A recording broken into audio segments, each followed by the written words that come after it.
L'enseignement. L'enseignement. Daniel, chapitre 1er, à partir du verset 1er jusqu'au verset 21. La 3e année du règne de Jéhoïakim, roi de Yehuda, Nebuchadnezzar, roi de Babel, vint à Yerushalayim et l'assiégea. Adonai livra entre ses mains Jéhoïakim, roi de Yehuda, et une partie des vases de la maison d'Élohim. Il les fit venir en terre de Shinéar, dans la maison de son Élohim. Il les mit dans la maison du trésor de son Élohim.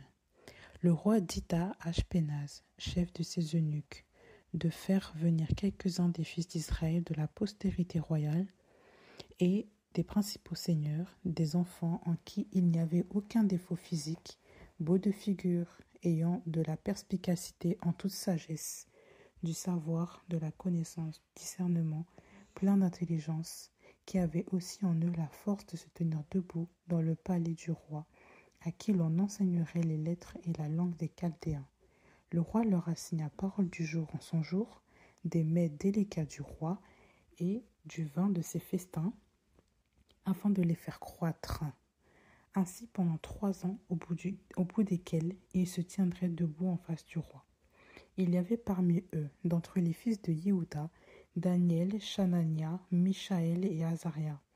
Le chef des eunuques leur désigna des noms. Il désigna Daniel celui de Belchatsar, Chanania celui de Shadrach et Mishaël celui de Meshach, et à Azaria celui d'Abed-Nego. Daniel mit dans son cœur de ne pas se souiller par les mets délicats du roi et par le vin de ses festins. C'est pourquoi il supplia le chef des eunuques afin qu'il ne l'oblige pas à se souiller. Élohim accorda à Daniel bonté et compassion devant le chef des eunuques. Le chef des eunuques dit à Daniel, « Je crains le roi mon seigneur, qui a dénombré votre viande et vos festins. Car pourquoi verrait-il vos faces plus tristes que celles des enfants de votre âge? Vous exposeriez alors ma tête auprès du roi. » Daniel dit au gardien que le chef des eunuques avait assigné à Daniel, Chanania, Mishaël et Azaria, « Éprouve, s'il te plaît, tes serviteurs pendant 10 jours, et qu'on nous donne des légumes à manger et de l'eau à boire. On regardera en ta présence notre apparence et l'apparence des enfants qui mangent les mets délicats du roi, et tu agiras envers tes serviteurs selon ce que tu auras vu. » Il les écouta dans cette affaire et les éprouva pendant 10 jours. Au bout de 10 jours, leur apparence paraissait meilleure et plus grasse en chair que tous les enfants qui mangeaient les mets délicats du roi. Il arriva que le gardien emportait les mets délicats et le vin de leur festin et leur donnait des légumes. Élohim donna à ces 4 enfants de la connaissance et de l'intelligence dans toutes les lettres et de la sagesse. Daniel comprenait toutes les visions et tous les rêves. Et à la fin des jours fixés par le roi pour qu'on les lui amène, le chef des eunuques les présenta à Nebuchadnezzar. Le roi parla avec eux, et parmi eux tous, il ne s'en trouva aucun comme Daniel, Chanania, Mishaël et Azaria. C'est pourquoi ils se tinrent debout en face du roi. Quant à toute parole de sagesse et de discernement sur laquelle le roi les interrogeait, ils trouvaient 10 fois plus de force en eux que dans tous les magiciens et les astrologues qui étaient dans tout son royaume. Et Daniel fut là jusque l'an 1 du roi Cyrus. Alors, on va prendre aussi un autre passage pour faire le lien. On va prendre un autre passage, c'est dans 1 Pierre. 1 Pierre, il me semble. 1 Pierre 2, à partir du verset 2. 1 Pierre 2, 2. Désirez comme des bébés nouveau-nés le lait spirituel et pur, afin que vous croissiez par lui, si en effet vous avez goûté que le Seigneur est bon. Je relis encore, désirez comme des bébés nouveau-nés le lait spirituel et pur, afin que vous croissiez par lui, si en effet vous avez goûté que le Seigneur est bon. Si on revient sur l'enseignement de Daniel 1er, à partir du verset 5, la Bible nous dit que le roi assigna parole du jour en son jour, des mets délicats du roi et du vin de ses festins, afin de les faire croître pendant 3 ans, au bout desquels il se tiendrait debout en face du roi. Et on vous dit aussi, Daniel, au verset 8, Daniel mit dans son cœur de ne pas se souiller par les mets délicats du roi et par le vin de ses festins. C'est pourquoi il supplia le chef des eunuques afin qu'il ne l'obligeât pas à se souiller. Et si on voit bien,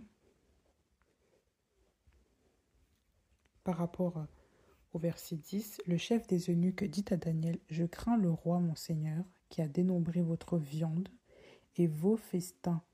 Car pourquoi verrait-il vos faces plus tristes que celles des enfants de votre âge? Vous exposeriez alors ma tête auprès du roi. » Donc, la nutrition ici du roi était dans quel but, selon vous? Si vous avez bien entendu le chapitre que je viens de lire, même si vous connaissez l'histoire, pour ceux qui connaissent, on sait que le roi,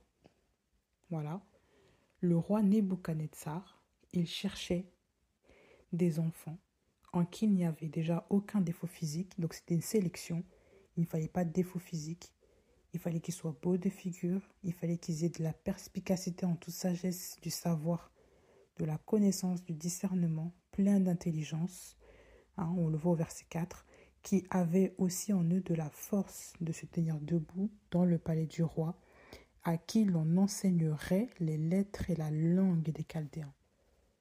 On vous parle ici de l'enseignement. Donc, le roi voulait déjà faire son élite.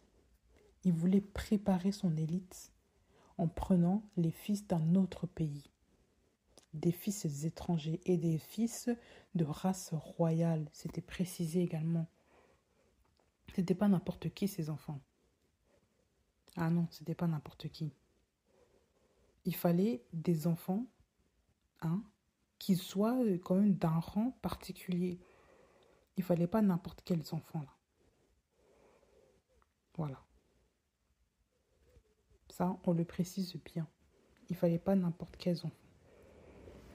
Il fallait des fils d'Israël de la postérité royale et des principaux seigneurs, verset 3. Royal. Donc il fallait des enfants spécifiques. Je reviens encore sur l'histoire de l'enseignement à travers l'image du lait spirituel, le lait. C'est très important. Ici, on parle encore d'un autre niveau de la nutrition. Là, il ne s'agit plus des bébés, mais des jeunes enfants.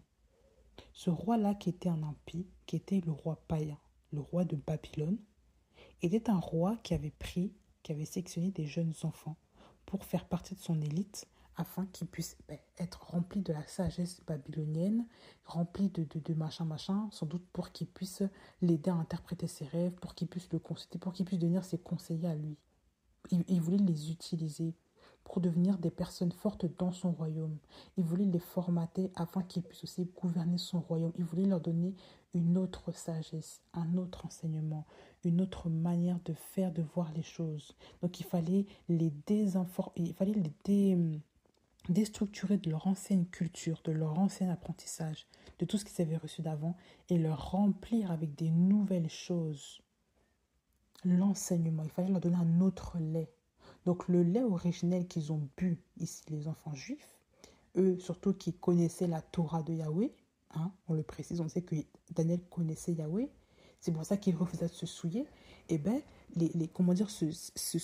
lait-là, le lait de la parole, le lait de la Torah de Yahweh, il ne fallait plus qu'ils boivent ça, il fallait qu'ils boivent maintenant un autre lait pour commencer à recevoir maintenant un autre enseignement, pour grandir d'une autre manière. Et oui, et on le voit bien au verset 5. Le roi leur assigna parole du jour en son jour, des mets délicats du roi et du vin de ses festins, afin de les faire croître. Quel est le but du lait? Le verbe croître ici, ça signifie devenir grand ou important, promouvoir, rendre puissant, louer, glorifier, faire de grandes choses. Voilà, devenir grand ou important. quand on vous parle de la croissance des enfants, on fait toujours référence à la nutrition. On fait toujours référence principalement au lait, surtout quand ils sont tout bébés. On fait toujours référence au calcium, au lait, tout ça, tout ce qu'ils ingèrent. Et la croissance, ça implique une continuité, une répétition. Tu ne peux pas faire croître un enfant en seulement lui donnant du lait une fois par semaine. Il ne va pas croître là. Il va être en carence nutritive. Donc la croissance, ça implique la répétition. Ça implique quand même l'entretien. Hein, toujours être là. Par exemple, toutes les 3 heures, vous donnez le lait à l'enfant. Toutes les 4 heures, donnez le lait à l'enfant. Il faut que matin, midi, soir, il boive sa gorgée de lait qu'il doit boire. Sa quantité de lait par rapport à son âge. En tant que mère, nous, on connaît ça. Si vous n'avez pas d'enfants, et ben si Dieu vous donne des enfants plus tard, vous saurez que par exemple à la maternité, les femmes, les sages-femmes, surtout je parle de par exemple en France, parce qu'on n'habite pas tout en France, ça dépend où vous habitez, mais en France, les sages-femmes font attention à ce que l'enfant ait bu au moins ça dépend 2 heures, 3 heures, elles veillent. Et parfois même elles ont des carnets où elles notent combien de temps l'enfant a bu, est-ce qu'il a bien pris ses sels, tout ça, est-ce qu'il a bien bu, est-ce qu'il y a une montée de lait pour que l'enfant puisse boire, on ne peut pas le laisser ne pas boire pendant par exemple 6 heures d'affilée, ça non, ils ne le feront pas.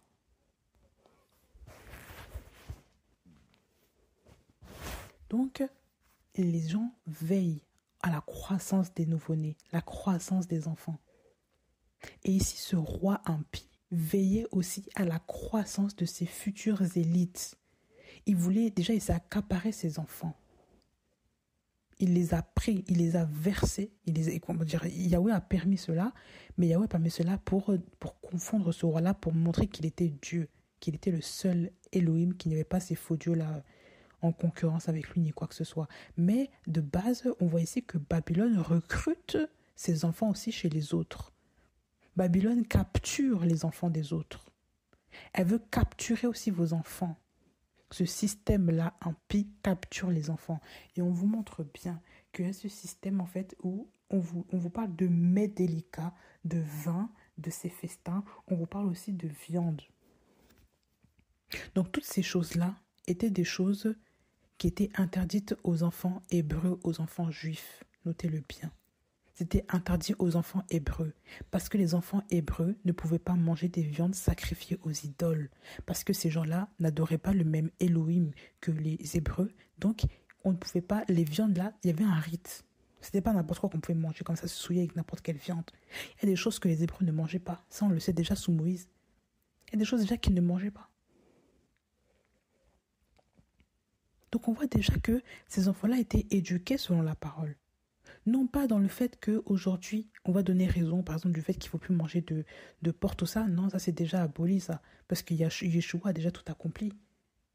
Les viandes impures signifiaient aussi, à l'époque, ça signifiait quelque chose qu'il ne fallait pas manger. Aujourd'hui, nous, on vit par la grâce. Maintenant, on ne vit plus sous la loi. Donc, on n'a plus à se soumettre sous ce régime-là qui était avant sous Moïse.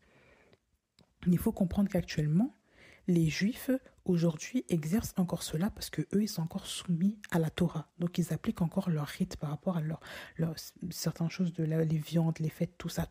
Parce qu'ils sont encore soumis à la Torah. Mais nous sommes plus soumis à la Torah juive. Nous sommes soumis à la Torah du Mashiach. Lui qui nous a affranchis de toutes choses. Nous vivons maintenant en esprit.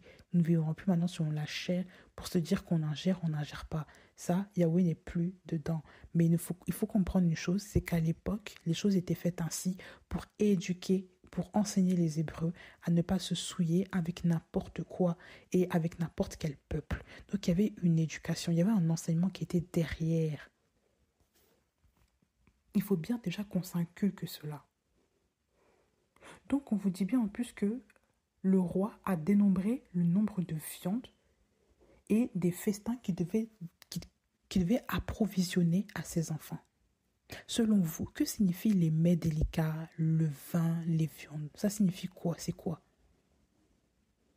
Déjà, de 1, c'est la nourriture de Babylone. Et de 2, ce sont des mets spirituels. Ça signifie ici l'enseignement spirituel. Comme je vous ai dit, nous buvons la parole de Yahweh. Nous buvons la Torah de Yahweh qui est notre lait à nous tous, notre lait spirituel. Nous sommes pendus à la mamelle de Yahweh dès que nous lisons la parole de Yahweh. Mais ces gens-là, les gens de Babylone, donc le roi compris, ce sont des gens qui prenaient des viandes sacrifiées aux idoles. Ils sacrifiaient leurs viandes aux idoles. Ils faisaient pas les mêmes rites que les Hébreux, donc ils faisaient n'importe quoi avec la nourriture. Déjà, ils buvaient du vin. Les Hébreux, déjà, ne s'alcoolisaient pas comme ça. C'est pour ça que Daniel a demandé que des légumes. Parce qu'il ne voulait pas se souiller avec les viandes. Et on vous dit bien. On vous dit en verset 8 que Daniel mit dans son cœur de ne pas se souiller par les mets délicats du roi et par le vin de ses festins. Le vin dans la parole signifie aussi l'ivresse spirituelle, l'ivresse, l'endormissement, la mort, le péché. Quelqu'un qui n'a plus sa tête, quelqu'un qui n'a plus la raison. Et ces enfants-là, à l'époque, ne devaient pas boire de vin parce que c'était interdit. C'était pas de coutume de faire ça. Les mets délicats du roi. Donc, il y a toutes sortes de choses qui n'étaient pas bonnes dans l'enseignement des Babyloniens, de ce qu'ils étaient en train de les inculquer. Yahweh ici a fait grâce. Et aujourd'hui, on voit un enfant, on voit l'image de cet enfant-là, Daniel, qui était un enfant à l'époque, qui a refusé, il a mis dans son cœur, la Bible dit qu'il a mis dans son cœur de ne pas se souiller par les mets, tout ça. Il a mis dans son cœur. C'était dans son cœur, c'était pas juste dans sa pensée, c'était dans son cœur. Ça veut dire que c'était une résolution qui était ferme. Cet enfant-là n'a pas permis que ce nouveau gouvernement puisse le contrôler à travers sa nourriture, ses enseignements impies. Il faut des enfants aujourd'hui comme ça qui soient déterminés. Et pour avoir des enfants déterminés, il faut aussi que les parents transmettent l'enseignement aux enfants. Il faut faire de nos enfants des enfants qui savent de quoi il s'agit, qui savent de quoi ils parlent, qui savent qui est-ce qu'ils sont, c'est quoi leur identité. Si vous voulez qu'on fasse n'importe quoi avec vos enfants, laissez-les écouter du n'importe quoi. Ne les enseignez pas. Ne prenez pas le temps de poser la parole avec eux. Ils vont commencer à écouter toutes sortes de choses, à boire n'importe quoi. L'autre fois, je posais la question au Seigneur. Je me disais, Seigneur, comment se fait-il que on voit souvent des pasteurs, on les voit des hommes qui prêchent la parole, qui sont gentils avec les autres, tout ça. Des femmes pasteurs, des femmes qui enseignent, des hommes de référence quand même spirituellement, des personnes des aînés dans la foi, et on voit leurs enfants qui n'ont pas du tout, on voit vraiment des païens, quoi. Et quand j'étais jeune, je me suis toujours posé la question, je me suis dit, mais pourquoi ces enfants-là ne reflètent pas des enfants ils ne sont pas comme leur père. Souvent, on voit des filles qui sont enceintes avant l'âge, qui sont mal habillées, des enfants qui font n'importe quoi, qui viennent même pas à l'église, qui disent pas bonjour, qui sont mal polis, mal élevés, tout ce qu'on veut. Mais on voit toujours des parents comme ça qui sont au taquet près des gens gentils, machin. Et le Seigneur m'a fait comprendre que ces gens-là ne passent pas du temps avec leurs enfants, qu'ils ne présentent pas la Torah à leurs enfants, ils ne font que montrer ce rôle-là devant les gens parce qu'ils ont une place, un titre à tenir. Et je vous assure que ça a renversé beaucoup de choses dans ma tête. Moi, j'ai jamais compris ça. Je me suis dit, mais pourquoi ?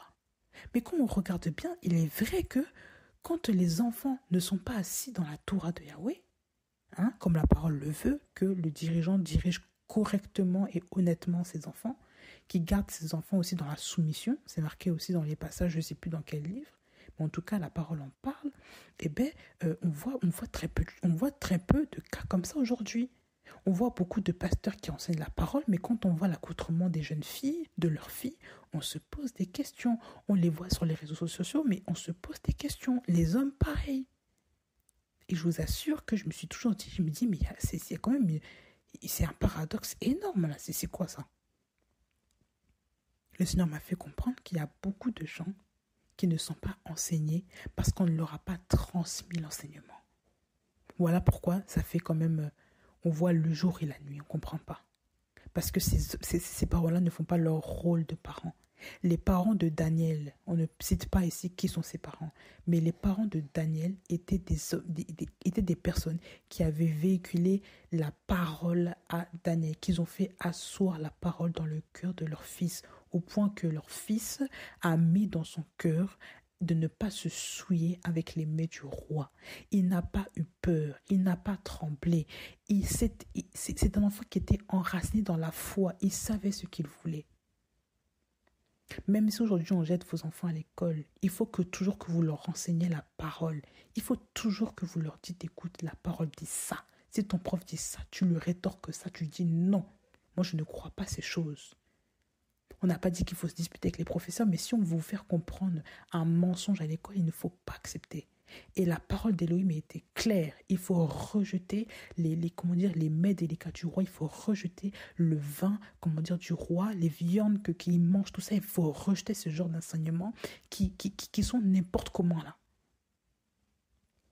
Il faut accepter que le basique, le minimal, les légumes. Les légumes. Ce qu'il y a de plus normal. Mais les choses consistantes là, les viandes, tout ça, il faut rejeter. Il y a des enseignements que souvent les enfants prennent à l'école. Ce ne sont pas des bons enseignements. Je préfère vous le dire. Avis à tous les parents qui ne regardent même pas qu'est-ce que les enfants écoutent à l'école, qu'est-ce que les enfants regardent à l'école. Je vous assure, de poser leur les questions. Faites le débrief avec les enfants. Posez même des questions aux professeurs. Faites même des réunions entre parents par rapport aux cours que les enfants suivent, surtout par rapport aux lois qui se passent. Vous allez être choqués de ce que les enfants parfois apprennent à l'école. Ils apprennent des inepties. Par exemple, moi, je me rappelle que quand j'étais jeune, j'avais appris l'histoire de Lucie, le mi-singe, mi-homme, là, on ne sait pas trop ce que c'est. Soi-disant, notre ancêtre, c'était un pré-homme, donc c'était un homo sapiens, ou je ne sais plus c'était quoi comme race bizarre qu'ils ont dit là, que oui, c'est elle qui est notre ancêtre. Elle avait une tête de singe et que nous, on descend de là. Donc les singes étaient notre ancêtre. Après, il a évolué et voilà, machin. Regardez ce qu'on enseigne aux enfants. On enseigne ça. Ils ont avancé même des choses scientifiques comme quoi ça existe, tout ça, on a trouvé des crânes, machin, regardez. Au départ, l'homme, c'était pas un homme, c'était un singe, ensuite il a évolué. Voilà ce que dit la science. La science, voilà les enseignements de Babylone. Si vous regardez même tous les enseignements de mathématiques, souvent, ça vient des gens qui ont été initiés à la haute sorcellerie. Quand vous regardez les théorèmes de Pythagore, de Thalès, c'était des gens qui étaient initiés à la sorcellerie, la haute sorcellerie. Ils ont prêté allégeance à ils ont été initiés à des loges bizarres dans des réunions, que ce soit en Mésopotamie ou en Égypte. Il y a beaucoup de recherches dessus. C'était des gens qui étaient bizarres. Ils ont eu toutes sortes, ils regardaient le ciel, ils ont eu toutes sortes de choses, ils ont appliqué ça. Et aujourd'hui, on enseigne ça aujourd'hui à l'école. Théorème de choses. Ah oui. On vous prend la tête avec des enseignements qui ne veulent rien dire. Ah, X machin, oui, le truc racine carrée de machin, ça veut dire quoi? Ça plus ça, divisé par ça. Alors que dans la vie de tous les jours, tu n'as même pas affaire à ça. Qu'on se parle honnêtement, il y a beaucoup d'enseignements, c'est du charabia, c'est du bourrage de crâne juste pour que vos enfants se concentrent sur une tâche qui n'est pas importante. On veut les formater. On veut leur faire couper ce qu'on veut. On veut commencer à formater vos enfants à prendre du n'importe quoi. Je vous assure. Même la littérature, disons dans chaque pays, il faut regarder ce que les enfants lisent à l'école. Il faut regarder les écrivains. Il y avait une journaliste qui disait même que oui, quand on était jeune, on leur avait forcé à lire le livre d'un auteur, là, André Gide, un auteur français alors qu'elle est américaine.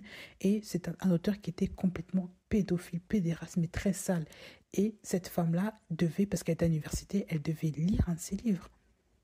Donc vous voyez comment même jusqu'à l'université, on vous fait couper des salades comme ça, vous buvez ça, vous buvez.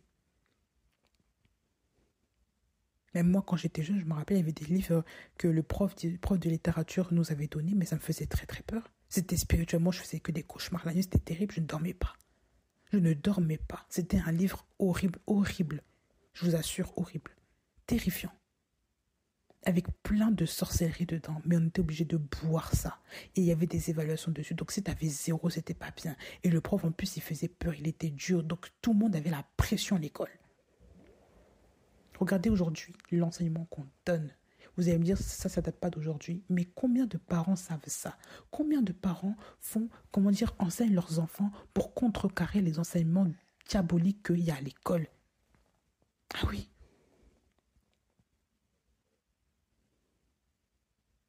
Je préfère que mes enfants aient 0 à une matière. Ah oui, je préfère qu'ils aient 0 à une matière. Plutôt qu'ils aient 20 sur 20 sous la pression et qu'ils apprennent des salades. Parce que le prof a dit qu'il fallait apprendre.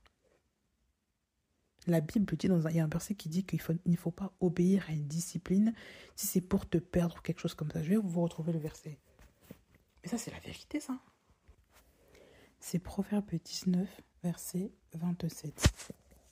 Proverbe 19, verset 27. Cesse, mon fils, d'obéir à une discipline si c'est pour t'égarer loin des paroles de la sagesse. Cesse, arrête, mon fils, d'obéir à une discipline, une matière, de cours, de classe, un enseignement, si c'est pour t'égarer loin des paroles de la sagesse. Donc, vous voyez, il y a des disciplines qui égarent les enfants. On dit la vérité. Aujourd'hui, le système actuel n'est pas fait, soi-disant, pour instruire les enfants. C'est fait pour les rendre plus abrutis et c'est fait pour les rendre loin de la face du Seigneur. Parce qu'on va commencer à les bourrer des crânes de raisonnement, de choses scientifiques qui n'ont rien à voir avec la parole et qui contredisent totalement, pour certaines, la parole d'Élohim. On va te dire non, ça n'existe pas. C'est celui-là qui a trouvé, c'est lui qui a inventé ça. Dieu n'a rien inventé. Dieu, c'est un Dieu qui n'a pas de cerveau. Il n'a rien fait, il n'existe pas. Voilà comment l'homme a été créé. Voilà comment l'homme est apparu. Quand on t'a dit dans Genèse là que Dieu a créé l'homme là, ça c'est faux. Dieu a créé. En fait, l'homme n'a même pas été créé par Dieu, c'est ce qu'on va leur dire. Non, c'est le singe qui a été créé par la nature et je ne sais pas quoi. Après, il est devenu un homme, il a évolué comme ça. Voilà comment les gens croient. Donc ça veut dire que les gens croient que l'homme est un animal descendu, voilà, il s'est transformé ensuite en quelqu'un de plus, voilà pourquoi aussi on fait la planète des singes et tout ça, là. Les films comme ça, là. Vous ne comprenez pas? Voilà pourquoi aujourd'hui, on valorise toujours, on met toujours en avant des personnages de dessins animés, toujours, on met toujours des animaux qui parlent. Ça vous rappelle rien? Vous trouvez pas ça bizarre? Pourquoi ne pas mettre les choses réelles? Pourquoi toujours mettre des animaux toujours qui parlent? Pourquoi toujours mettre, je sais pas, des petits chiens, des machins toujours qui parlent, qui sauvent les gens? Vous voyez pas qu'il y a un problème? Au lieu de mettre la réalité, non, on veut pas. On vous met toujours des singes qui sont plus intelligents que les hommes, qui sont machin, pour rendre l'homme stupide, pour rabaisser la création du Seigneur. Voilà comment aussi Hollywood, la télé abrutit nos enfants. Regardez aujourd'hui tout ce qu'on vous enseigne. Il y a même aujourd'hui des jeunes gens qui sont tellement connectés à la télé qu'eux, ils pensent maintenant que les jeux vidéo sont devenus la vraie vie. Et ils prennent des armes, ils vont tuer des gens comme ça parce qu'eux, ils croient que c'est encore dans leur jeu de pistolet, tout ça là. Ça n'a rien à voir. Mais beaucoup de gens sont là-dedans, beaucoup de gens font du n'importe quoi là. Vous vous rendez pas compte? Beaucoup de gens pensent n'importe comment, ils font du n'importe quoi. On vous enseigne des hérésies. Voilà comment aujourd'hui, on enseigne des salades à vos enfants. Et les parents ne voient rien. Pourquoi? Parce que le système est construit de manière exprès à ce que les parents rentrent tard le soir, partent tôt le matin, qu'ils n'aient pas le temps de voir leurs enfants. Tout est fait exprès pour ne pas que vous vous occupiez de vos enfants et que vous considérez l'État comme une garderie. Ils ont fait ça et ils vous piègent exprès. Voilà pourquoi ces gens-là rajoutent des heures. Voilà pourquoi ces gens-là rajoutent ils vous mettent la pression au travail pour que vous soyez concentrés sur le travail. Pour que vous soyez concentrés sur le travail et non sur autre chose. Et que vous oubliez aussi les principes de la parole de Yahweh qui veut que les parents enseignent leurs enfants. Mais oui. Les parents de Daniel ont respecté ce principe-là. Regardez. Les parents de Daniel ont respecté un principe très important chez les Hébreux. Deutéronome 6. Deutéronome 6 à partir du verset 6 et 7. Et ces paroles que je t'ordonne aujourd'hui seront dans ton cœur. Tu les enseigneras d'une manière incisive à tes enfants. Tu en parleras quand tu seras assis dans ta maison, quand tu iras en voyage, quand tu te coucheras et quand tu te lèveras. Quand les parents se couchent, les enfants doivent entendre la parole d'Élohim. Quand les parents se lèvent, ils doivent entendre la parole d'Élohim. Quand ils sont en voyage, quand ils sont assis simplement dans leur maison, la Bible dit au verset 7 qu'ils doivent entendre, il faut leur enseigner de manière incisive la parole aux enfants. Aujourd'hui, regardez juste aujourd'hui. Est-ce que les parents ont le temps d'enseigner de manière incisive à leurs enfants en étant assis dans leur maison, en étant en voyage, en se levant, en se couchant? Ont-ils le temps d'enseigner à leurs enfants la parole du Seigneur? Pourquoi ils n'ont pas le temps? Parce que le travail occupe une place. Voilà. Et aujourd'hui, les parents, on déresponsabilise les parents de leur charge parentale. Un jour, je pense qu'ils vont faire une loi pour dire que non, maintenant les parents, vous les mères, vos enfants ne vous appartiennent plus, ce sont nos enfants. On vous prête les enfants. Donc maintenant, c'est nous, on va vous imposer comment vous allez donner à manger aux enfants, comment vous allez les éduquer, etc., etc. On va vous faire signer des papiers maintenant en disant que c'est l'enfant de l'État, mais on te le prête. Alors que c'est toi qui as accouché l'enfant. C'est toi qui as souffert 9 mois, c'est pas eux.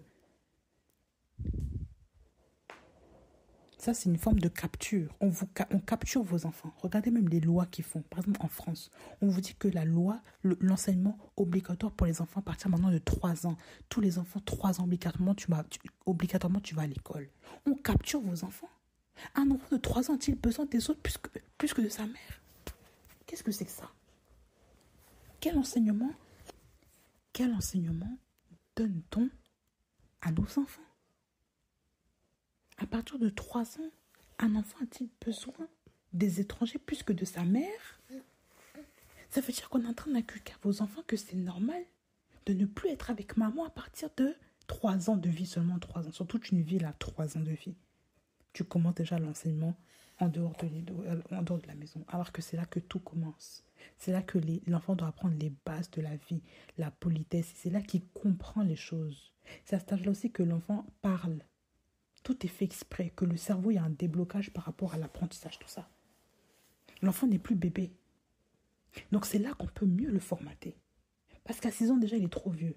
Dans beaucoup de pays, c'est à partir de 6 ans, 7 ans. Mais ici, dans ce pays-là, non. C'est à partir de 3 ans qu'ils mettent ces choses en place. Pour bien inculquer aux enfants leur sorcellerie babylonienne, là. Ils veulent juste mettre n'importe quoi dans la bouche des enfants.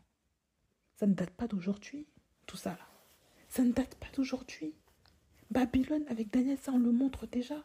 Des enfants qui sont imposés, qui sont confrontés à des enseignements qui ne sont pas bibliques. Mais un enfant qui a su s'opposer à ça parce qu'il savait que ça ne venait pas du Seigneur, tout ça. C'était pas normal. On n'avait pas croire comme ça. Et la preuve étant que, en plus de ça, il a refusé. Il a eu grâce auprès du chef des eunuques.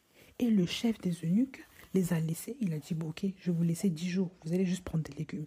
Et au final, ils étaient mieux portants que les enfants là, qui prenaient tous les mets délicats du roi, qui prenaient le vin, qui prenaient la viande, tout ça. Donc le Seigneur est juste. Quelqu'un qui garde sa parole sera toujours plus avancé, plus intelligent que les gens là qui se sont versés dans toutes les bêtises du monde. Et aujourd'hui, on voit le résultat. Des gens qui ont bac plus, je ne sais pas combien, mais qui n'arrivent même pas à garder la paix, qui ne connaissent même pas qui est le créateur du ciel, de la terre, de eux-mêmes. Ils ne savent pas ça. Ils croient encore que ce sont les arbres qui les ont créés. Ils croient encore plein de choses qui ne sont pas normales. Ils croient qu'ils peuvent aller sur Mars et faire une autre vie normale comme ça. Mais quelle idiotie!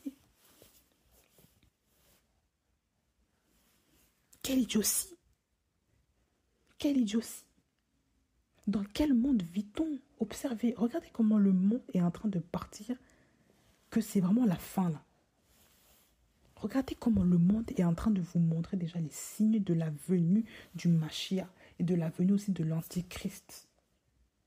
Parce que le Mashiach revient. Voilà pourquoi l'Antichrist va absolument imposer son gouvernement dans le monde.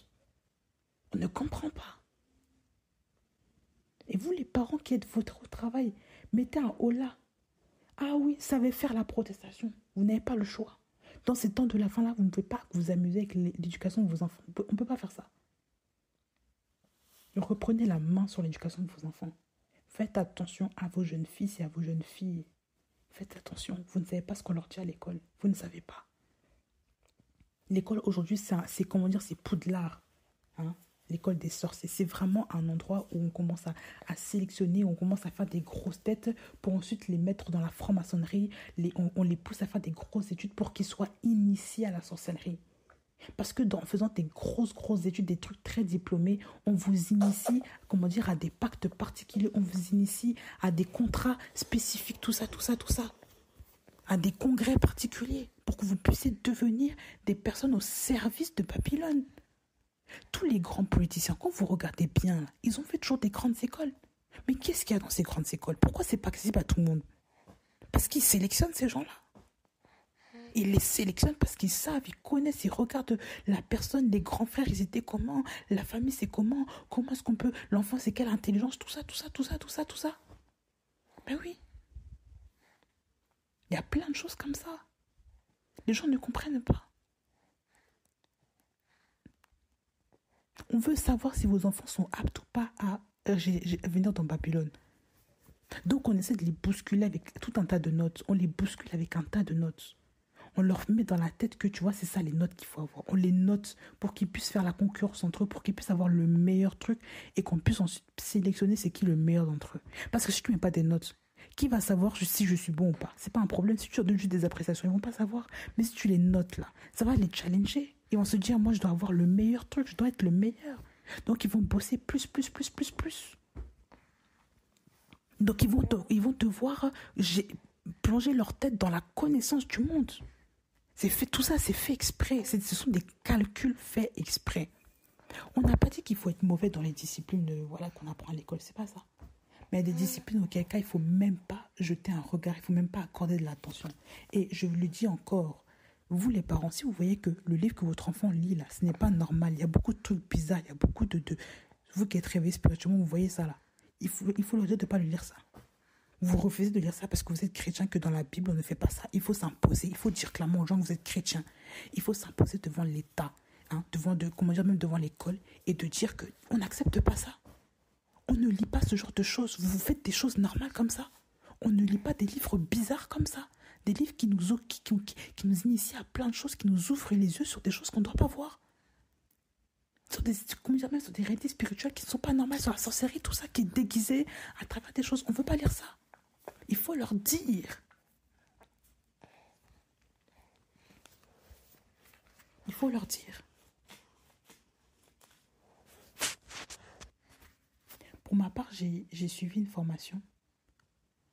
J'ai reçu une formation dans la vente en ligne, spécialement dans le closing, pour avoir un travail d'appoint pendant un temps. Parce que là, je garde les enfants, je suis pas opérationnelle pour le moment. Mais il y avait beaucoup de choses que les gens enseignaient, que la formatrice mettait des vidéos sur les gens, ceux qui font des discours sur la manipulation pour bien vendre tout ça. Et on donnait encore même du e-learning, des enseignements en ligne, des cours en ligne pour écouter quelqu'un qui nous dit que oui, il faut influencer de telle manière, il faut ça. Mais le Seigneur n'est pas dedans. Moi, j'ai dû mettre l'écouteur en mute, couper le téléphone jusqu'à la vidéo termine et je passe. Et je prends que ce qui est bon, le reste, je ne prends pas. Parce qu'il y a des choses qui sont bonnes, tu dois vendre. Le commerce, c'est pas un péché. On peut vendre tout ça. Mais tout ce qui est manipulation, influence, faire certaines choses pour que dans la tête de la personne, elle pense comme ça, alors que ça fait ça. Voilà, non, ça, Dieu n'est pas dedans. Dieu n'est pas dans la manipulation mentale. Et j'ai refusé ça. Et j'ai plein de cours comme ça que je n'ai pas fini. Mais j'ai quand même eu ma certification. Ah oui, mon passage, je l'ai eu. Le diplôme, je l'ai eu. C'est pour vous dire, c'est pour vous enseigner que Yahweh, quand lui, il est dans l'affaire, il sait très bien que tu vas même réussir là où certains ne vont pas réussir, alors que tu n'as même pas tout écouté parce que, voilà, tu es intègre. Il faut rester intègre, je vous le dis. Ne faites pas comme les gens du monde sous prétexte qu'ils ont beaucoup de connaissances dans quelque chose qui vont réussir mieux que vous. Non, restez intègre. Ce qui est un péché par rapport à la connaissance qui vous enseigne, il ne faut pas le prendre. C'est un piège. Il ne faut pas le prendre. Si vous voyez vous-même qui faites des études supérieures, que là, ce qu'on vous enseigne, c'est pas normal. Qu'on vous dit que pour commencer à continuer les cours, il faut que tu fasses allégeance à ça. Il faut refuser. Rester intègre devant le Seigneur. Yahweh n'est pas un Dieu fou. Yahweh n'est pas un mauvais Dieu. Il sait très bien il veut que vous restiez intègre. Il faut être des Daniel. Il faut que il faut que nous mettions dans notre cœur de ne pas nous souiller avec les les mets de Babylone. Nous ne sommes pas des Babyloniens. Nous sommes des enfants de la postérité de Yoshua. Yoshua est le lion de Juda. Ça veut dire que nous sommes aussi des fils de Yehuda par l'alliance. Il faut vraiment comprendre cela. Nous ne sommes pas n'importe qui. Nous devons revendiquer notre identité devant Yahweh. Il y a des choses qui ne devraient même pas traverser votre maison, ni même votre tête. Il y a des choses qu'il ne faut même pas écouter. Je vous le dis. Il y a des enseignements qui viennent tout droit de l'enfer qu'il ne faut pas écouter. Avec le discernement, il ne faut pas écouter. Moi, il y a des choses, par exemple, quand ils ont commencé à faire des formations, manipulation, nous parler de ça, machin, c'est comme si j'avais un sentiment d'irritation au fond de moi. J'étais vraiment en colère, irritée. Je n'aimais pas ça du tout. Et j'ai dit non, moi, je coupe, je m'émute. Ils vont écouter leur truc. Et dès que c'est fini, voilà. Je vais écouter ce que la prof dit, comment il faut faire, mais j'écoute pas l'enseignement, manipulation. Ça, je peux pas écouter ça. Et au final, j'ai eu ma certification, j'ai eu une note, une très très bonne note. Je ne vais pas me vanter devant vous, mais c'est vraiment la vérité. C'est pour vous dire.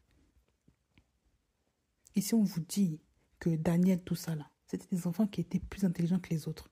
Ils avaient meilleure mine. On va reprendre ce passage là vite fait. Et je vais m'arrêter avec ça. Regardez.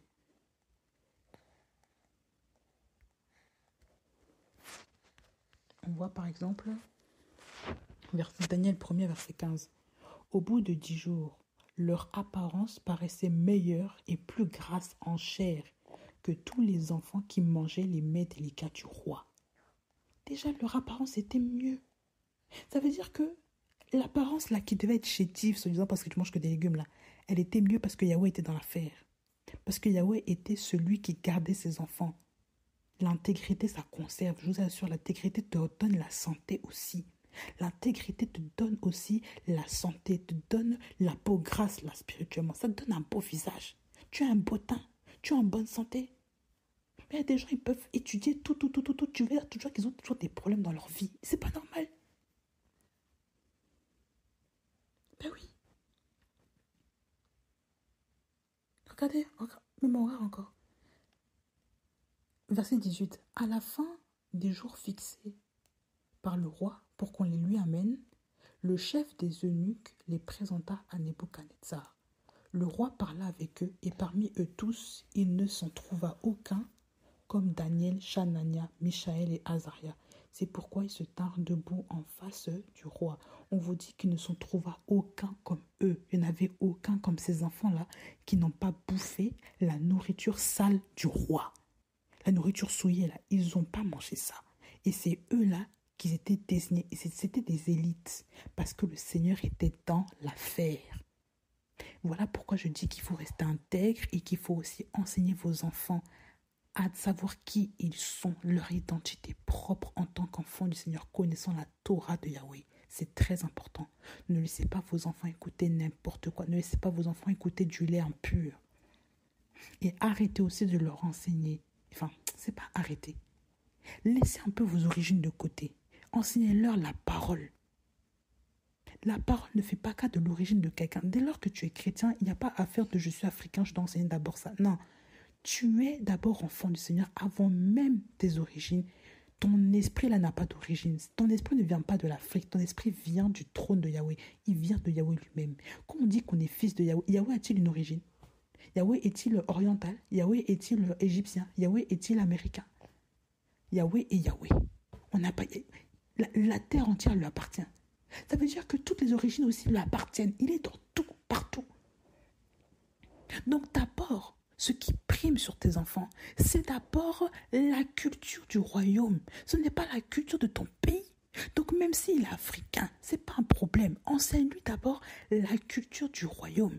C'est pas oui, en tant qu'Africain, il ne faut pas que tu écoutes les affaires des Blancs, ils sont bizarres. Non, c'est pas comme ça. Oui, tu es asiatique, il ne faut pas suivre la culture des Arabes. C'est pas comme ça. La culture du royaume, en tant qu'enfant du Seigneur, on doit d'abord se fier à la culture du royaume des cieux. Parce que nous venons de là. Voilà notre origine. Donc, avis à tous ceux qui aiment toujours mettre leur affaire de nationalisme partout. Nous, les Noirs, on ne doit pas toujours aller chez les Blancs.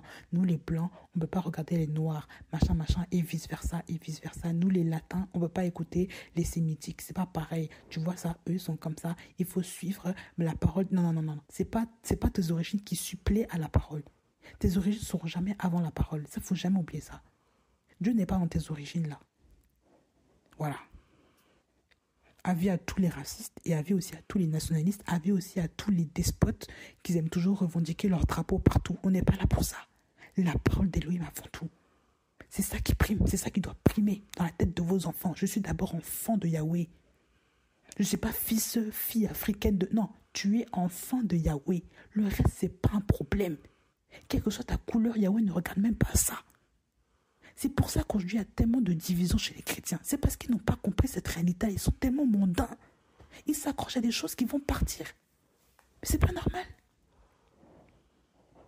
Tu t'accroches à ton drapeau là, pourquoi? Tu vas mourir avec ton drapeau? Tu crois que tu vas emmener ton drapeau au ciel? Ton drapeau qui est fait par les humains, là, qui a été une histoire bizarre. Tu penses que Yahweh même va prendre ça, toi, avec toi, ton linceul, là, il va faire de ton drapeau, ton linceul, pour aller... Honnêtement, réfléchissez un petit peu. Arrêtez-moi ça, là. Restons fixés, focalisés sur la parole d'Élohim. J'entends beaucoup de gens qui parlent de ça, oui, le réveil des Noirs, le réveil africain, Black Lives Matter, machin. Mais ça, c'est des bêtises, tout ça, là. Honnêtement. Notre réveil, c'est en Machia. C'est pas la nation africaine, ça, on s'en fout. Les Africains ne vont se réveiller que lorsqu'ils vont comprendre que c'est le Machia qui est le réveil, qui est l'étoile brillante du matin.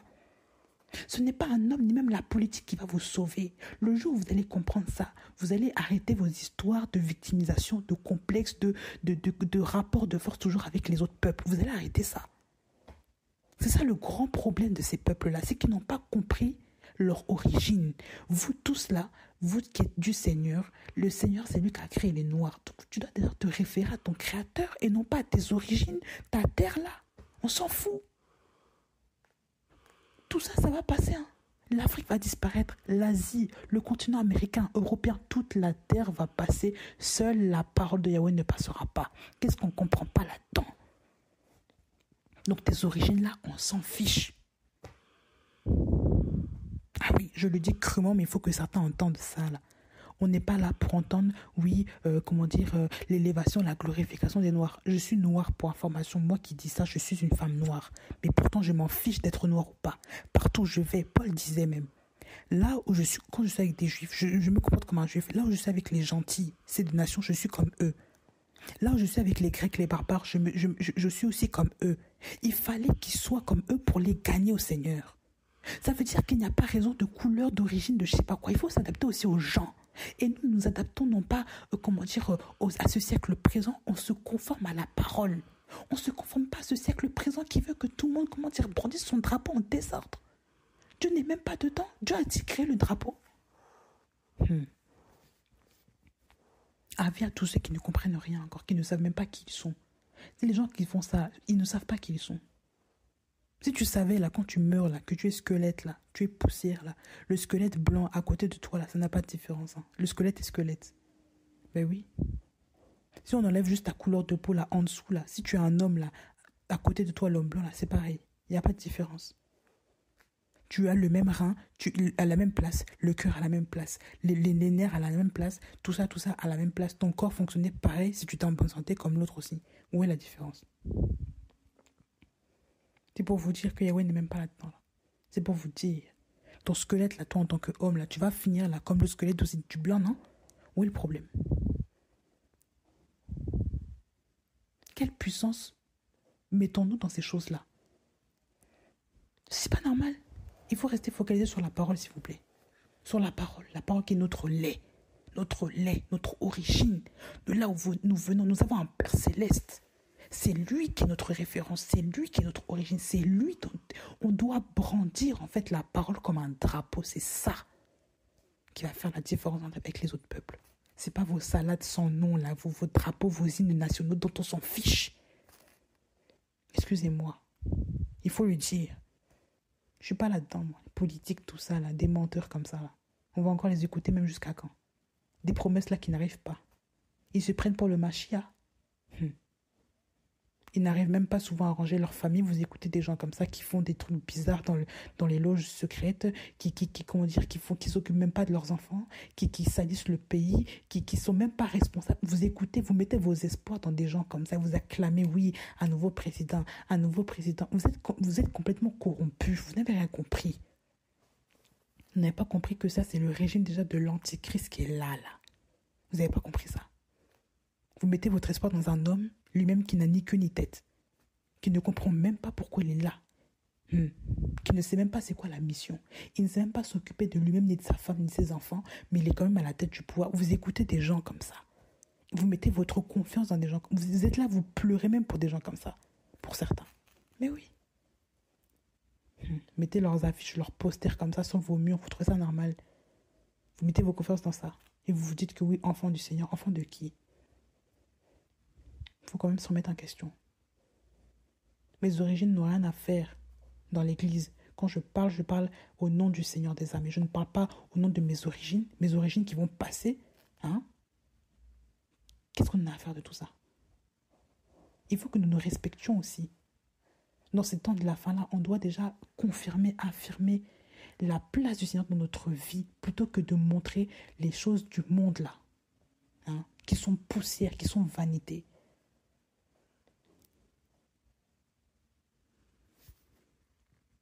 On doit croître selon la parole. Que le Seigneur vous garde, qu'il vous bénisse, qu'il vous purifie, qu'il nous inonde de sa parole et que nous puissions préserver nos enfants,